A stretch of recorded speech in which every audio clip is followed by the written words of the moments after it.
Hey everybody, it's your girl Bondy Blue, and I am back for Black Ink Crew New York and Black Ink Crew Compton. So let's go ahead and get into it, y'all. So we discussed the nudity that took place last episode with that foolishness that happened with Sky and how your boy had his meat out, and we need to see that, you know what I'm saying? Just, a whole bunch of stuff going on. Okay, y'all, so we discussed the nudity with Sky and that little guy whose name I can't think of in the moment. You know, who got the baby mama drama and all of that. All right, he had his meat out. Okay, Sky had her cat out and her breasts out per usual. C's is doing half headstands on the highway. Puma apologizes for everything that took place, even though he's happy it wasn't his idea. And Ted is hating from the sidelines. Everybody asks what happened to London, and Ted says that he doesn't know, he ain't talked to her. He lying, they went on a date, okay? Then Tati comes in, saran wrapped with a gallon of water. Apparently she has to pass a drug test tomorrow, and it was supposed to be 90 days.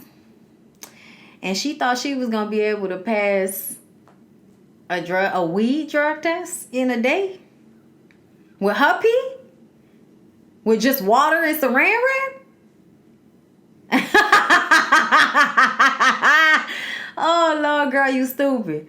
Oh, look, I knew from this very moment she wasn't going to pass that. I said, girl, you about to go to jail, girl, because you ain't about to pass that. Girl, not no weed, maybe some cocaine, but not no weed, girl. So Puma takes Kwani to the new shop. She's not interested. They got a brand new baby, and you got her bringing her brand new baby to a construction site. He said he partnering with C's again. He hadn't told her about it. So now she mad because she wasn't included on the situation. And, y'all are already working together on a reality show. So I don't know why it makes that much of a difference. But when she said it was going to take more time away from her and the kids, I totally understand that. Nobody wants to have to do all of that on your own, especially when she's trying to get her own, business and career popping. So now she mad. Puma is telling the kiddies, meaning all of the people in the shop who weren't there when he started in the shop, how much sex he used to have all over the place, which means that everybody should be Lysol and Clorox wiping everything down all the time. They're playing cards, and Sky comes in looking like a stripper whose best friend is taking design classes, and she has this guy, like the men in London, they just stand there. They don't say anything. They don't look at you. They don't move their head. I don't know what they're called. But yeah, she had one of them come in. And she made it seem like they were about to go to England or something like that. But really, they were holding up this huge London flag so that London could come running through. And they like, womp, womp, womp. Like, who asked for this? Okay, we're not going nowhere. Who asked for this, Sky? But Sky has had a plan all along. That's why she was staging everybody last week. So this week we can bring London in, and hopefully the situation will turn out better. And it actually did. I was surprised, but this is so overproduced. I can't tell what's real anymore. Sky tells them if she ain't take money out your pocket, if she ain't sleep with your significant other, get over it. It's not that serious. Everybody get past it. London takes the floor, individually apologizes to people, says she's sorry and she would like to move forward. And of course, as long as Donna is okay with it, then the rest of us are okay with it as well. She decides to go ahead and give her a try. Let it go. Since Sky went through all of this, she might as well give her the benefit of the doubt. So then when Sky leaves later on, London is back in the shop, and Donna is still giving her the old college try. Trying not to jump her or be annoyed that she's talking or breathing too loud. And she's reading some sex questions that Sky left, and then Walt comes in all sad about Jessica not wanting to have kids, and he hasn't talked to her since the last time they taped. I would think their relationship was fake if I didn't follow Walt on Instagram and Twitter and know that he's always posting the two of them together.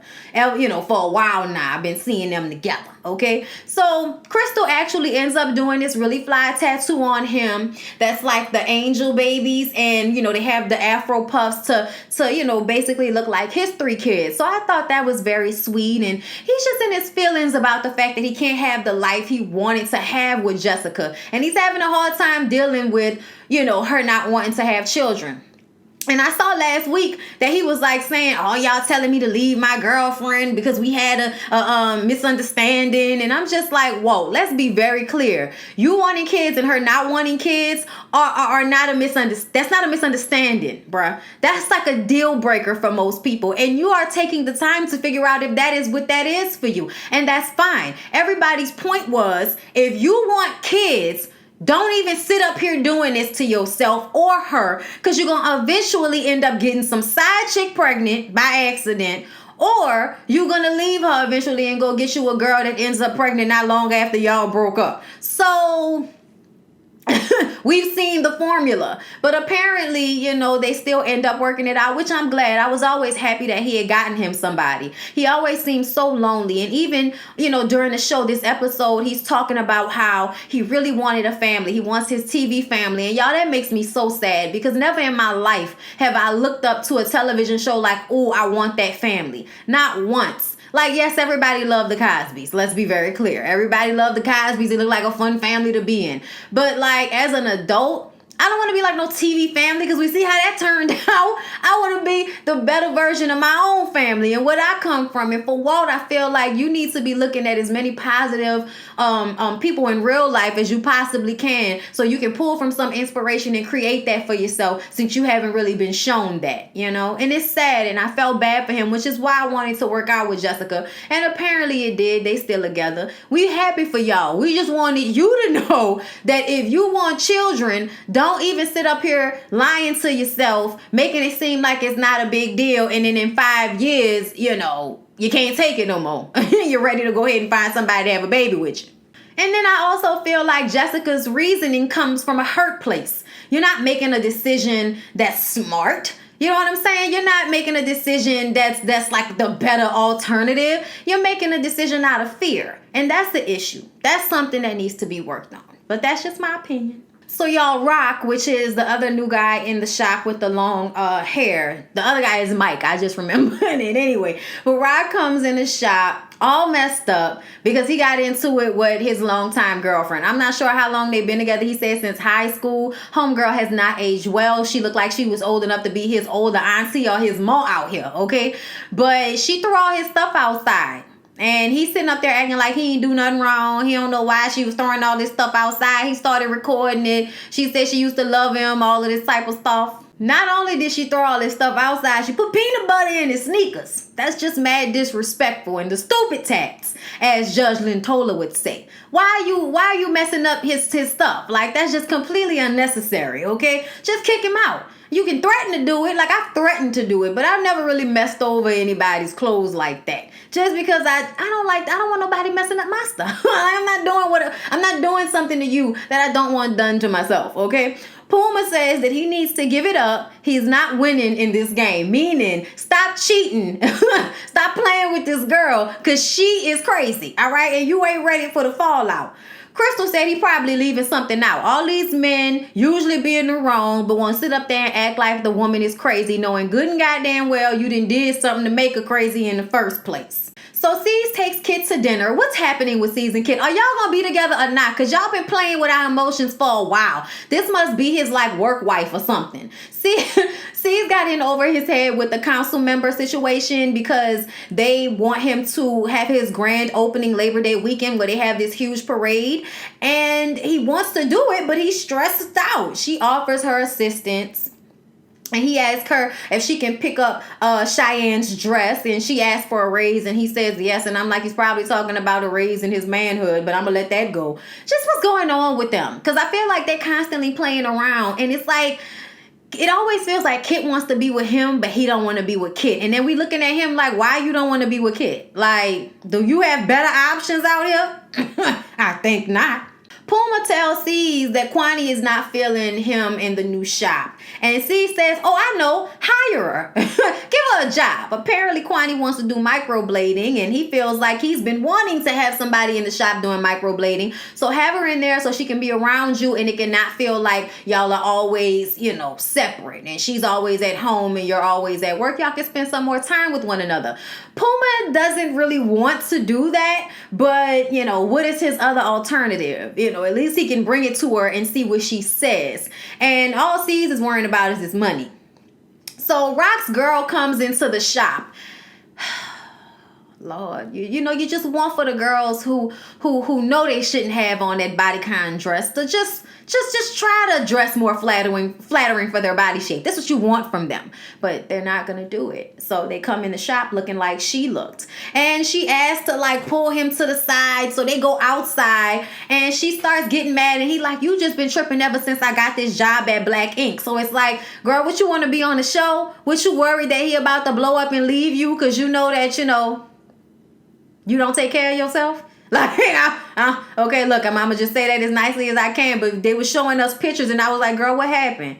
You know what I'm saying? Like, you look like you didn't age 20 years or something like that. When was this? How old are you? I'm not trying to, you know, because I don't want to do that. I feel like all women are beautiful, but it's only, to me, presented in that way when women present themselves in that way. Meaning, work your angles. Work what works for you. Dress for what looks good on your body. But I'm going to let y'all live. But if you think she didn't look rough, child, I would like to put on the glasses that you wear. Okay, Lord, because with no glasses, glasses on, contacts, that child looked rough, okay? Rough. And then when he walks off, because she was like doing all kind of disrespectful stuff, calling him a bitch, you know, ladies first when he was trying to walk through the door. And then when he turns around to go back into the shop because he don't want to keep arguing with her, she spits on him. So Donna and all of the other girls were in some way gonna collectively kind of sit back because they wanted to have the woman's back because they know how these men can be. But when she spit on him, everything changed. And it was like, oh, I could see why he didn't want to be with her. That bitch trifling. That bitch nasty. That was not okay. And I'm like, how could you spit on somebody that you could ever say you love? Like, that's such a nasty, crass, over the line thing to do to somebody. Like, I know it just, like, nobody wants your saliva on them, okay? And then to spit on, like, just the degradation of it all. Don't no man want that woman. She need to go fix herself first. Girl, go fix whatever is wrong with you that would make you take it to this level. This man ain't actually did nothing as far as we heard. She ain't said nothing about cheating. All she said was ever since he started working at that shop. And he said, well, he said that. So we don't know. But no matter what, that should never bring you to the point where you want to spit on him.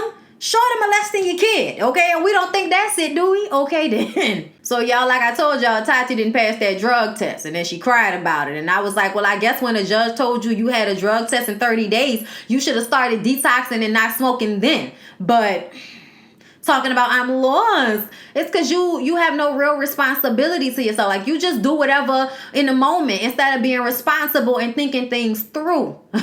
But live your life, girl. Cease, Puma, and Ted go to the new shop, and there is a huge leak in the ceiling, and, you know, Cease is now extremely stressed out. What is this? What's going on? What y'all in here doing? And Puma is like, well, Ted is supposed to be in charge of construction, and then Ted says, I said I would call the construction guy. Okay, but you the one that ain't really been helping with this process whatsoever. And I'm like, so Ted, you were tasked with construction, basically. You were supposed to call the person. So then you were supposed to handle if the person had not fixed something or like that. And we know you don't do nothing at 113th. So the fact that you are now trying to act like Puma is the one that hasn't been doing anything all this time, child, we know what you did initially, son. We know. You fronted the dough. We know.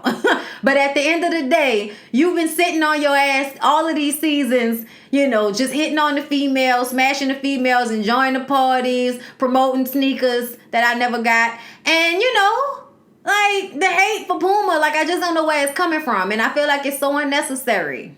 So Cease leaves. He's very upset. He gets on the phone with Kit.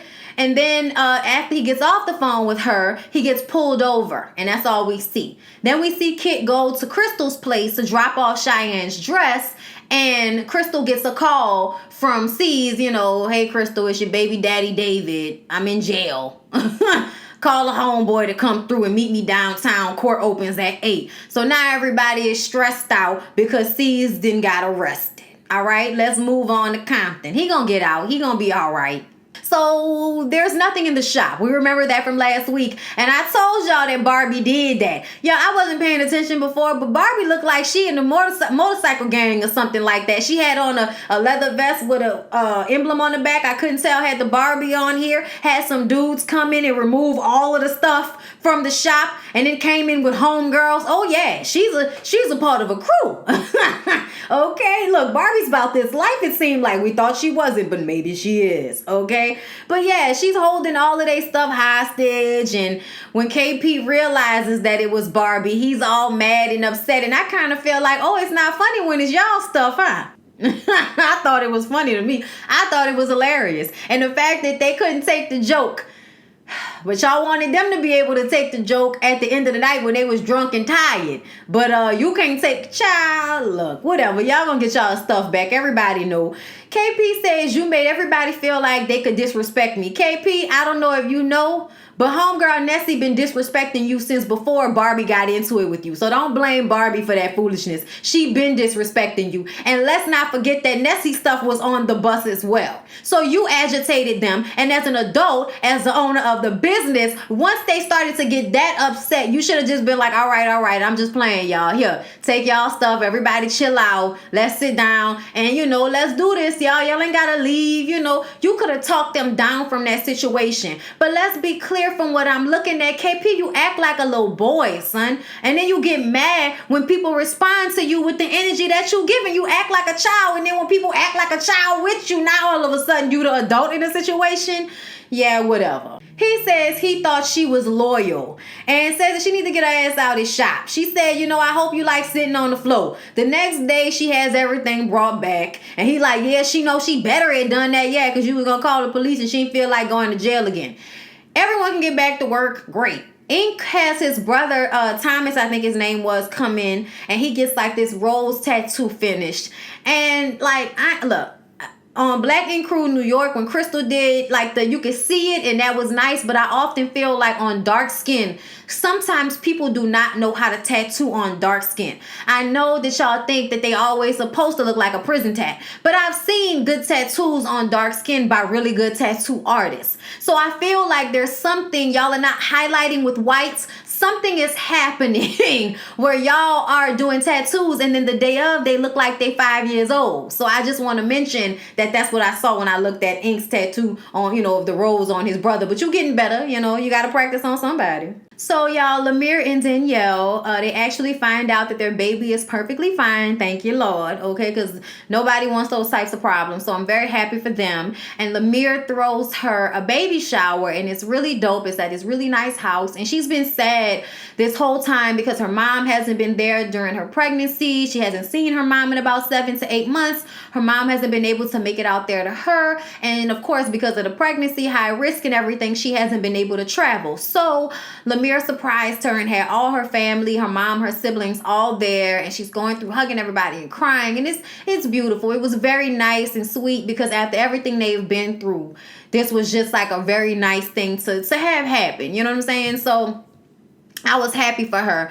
And then Nessie shows up. Okay, Nessie basically crashed the party because she was not invited and she felt some type of way, but she came with a huge stuffed giraffe, and she also came with some cute little chucks for the baby that she painted herself. And Danielle was like, okay, I'm gonna have to admit that I overreacted and they're just friends and we can put the past in the past, but at least she ain't the one that popped up at the party this time. I said, all right, girl, that's fine. That's fine, girl. But I'm glad she got over it because she was tripping, but she's pregnant. Emotions are high. He cheated before, you can't trust him. We get it, girl. All right. But I was definitely happy to see them, accept her into the party because I thought her gift was very thoughtful, very nice. She didn't have to do that. She could have not even gave a shit that y'all didn't invite her, but she came up with the gifts and everything. I thought it was very gracious, and I'm glad they invited her into the party and everybody could go in and have a good time. And the fact that they was like, what I'm gonna do with this big giraffe? It's like, you've never seen a baby's room, son? Never mind. Like, whatever. Okay. It's a stuffed animal, son. Like, you want the stuffed animal giraffe to be small? Like, okay. Alana goes on a cycle trolley. She just turned 21 and her and Ink kind of go on this date. I thought it was very cute. Like, this cycle trolley is a bar and everybody cycles and sits and drinks and stuff. I thought that was very cute. But they went on this little date and they talk. And there was a part that I skipped over where Ink was talking to his siblings and they want him to talk to their dad, who kind of left his kids for Ink to raise, in so many words. So he just, not really feeling that reconciliation, and she talks to him about her situation, how her dad kicked her out because she wanted to be a tattoo artist. You hear that so often, that people's parents are kicking them out of the house for wanting to be tattoo artists. Like, I'm not kicking my child out of the house for wanting to be a that don't make no sense to me. If you're making money, you're doing what you want to do, you can take, eventually take care of yourself. Like, what am I kicking my kid out the house for? Like, I just felt like that was excessive, okay? But parents be tripping when they don't want to live their life exactly the way the parent had planned out for them. But that's not how any of this works, but whatever, okay? But they talk, they commiserate, and once again, Ink is floored by how deep such a big-breasted woman can be. And y'all, this so funny because I heard Alana telling Nessie that she don't need no breasts because she wanted to get the fake breasts. She was like, girl, they are overrated. Don't do it. I said, please don't. You gonna wish you didn't. Okay, Lord. Because right now, I'm wearing a G bra. Okay, it feels fantastic. I cannot believe it. A G. What? Like, take them away. My mom didn't even have boobs. Like, well, why is this happening to me? Like, oh, Lord, yeah, I would have been perfectly fine with a B my whole life. Please believe me. I didn't need to have big boobs. And then all of a sudden, you're 31 years old, you go to the store, and the lady tell you that your titty sag and you need a bigger bra. and boom, bow, pow, you're a 32G. Girl, whatever. But I would just, whatever. And then they make out and exchange gum, and it was disgusting. So Tim was supposed to put together a billboard for the shop, but because everybody was fighting and trying to slut shame people, they didn't get a lot of the pictures taken before that photographer deuced out. And I've been here for 5 hours. I ain't got time for this. I got somewhere to be. I gotta go. Okay? So they didn't get the pictures taken, even though they paid for all of that.